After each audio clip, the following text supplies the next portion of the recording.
to get audio only. It's okay. That audio is everything. Yes. You want words? Because you just want to hear the words. Yes. Yeah. Yes. We all know Sifuna. You will picture Sifuna in your head as he speaks. I'm Sifuna.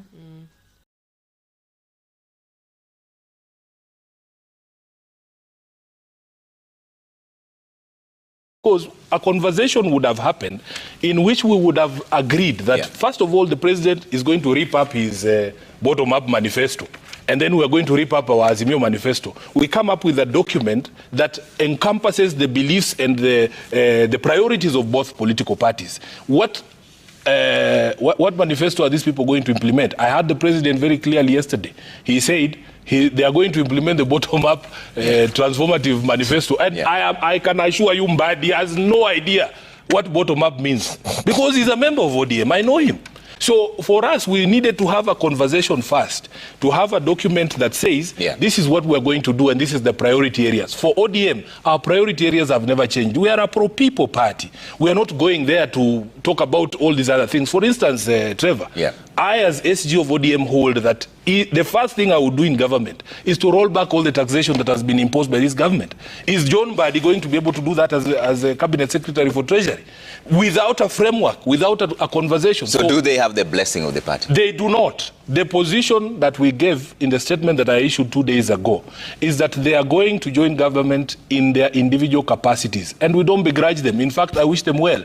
But for you to conflate and say that this is the decision of O.D.M or that O.D.M has joined a party or a government, you have to show me a document. Because when there are negotiations to form a coalition government, and these two, luckily for me, both of them are lawyers, there has to be an instrument that lays out the nature of the relationship and what we aim to achieve together. So will they be facing disciplinary like what Ogienda and the rest went? That is not a decision for Sifuna. I speak for organs of the party, and I can tell you that there has not been any meeting of any organs of the party after the conversation that has happened yesterday. So we will be briefing the public because there's nothing to hide. Okay. Make something clear to my brother Tom Ogienda, that there is a difference between knowledge and blessing.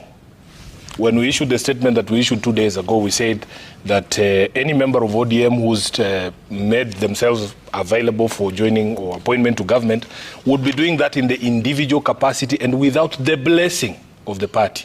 Because as a party, if we are going to take collective responsibility for a decision, it has to be a decision that is reached at, by the party. I don't speak for myself, Trevor. And I want Ogienda to understand that by the time we get to November of this year, I will be the longest serving SG of O.D.M. You do not stay in that position by issuing statements that you have not consulted about or not sanctioned by any organ of the party. I don't speak for myself. When I don the cap of SG, I speak for organs of the party, decisions that have been made by organs of the party. So did we know that people were negotiating with Ruto? Yes, we knew. Was it something that was being done officially or formally through the party structures? No. Did we endorse the decision by these 4 individuals to join government? No. It is not a decision of O.D.M.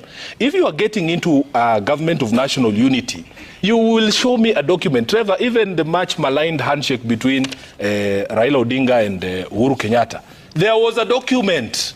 You saw the two of them at Harambee House saying this is what we have agreed. It would have been different if when the president was announcing these names, he would have said, and by the way, I listened to his words. Even the president himself never said he consulted Raila. He never said he consulted O.D.M. He just said the names of the people that he has appointed, and it is his prerogative as a president. I don't speak for myself. I speak for the party. And until the day I no longer speak for the party, then I will continue speaking for the party. So what we want to say is this, Trevor.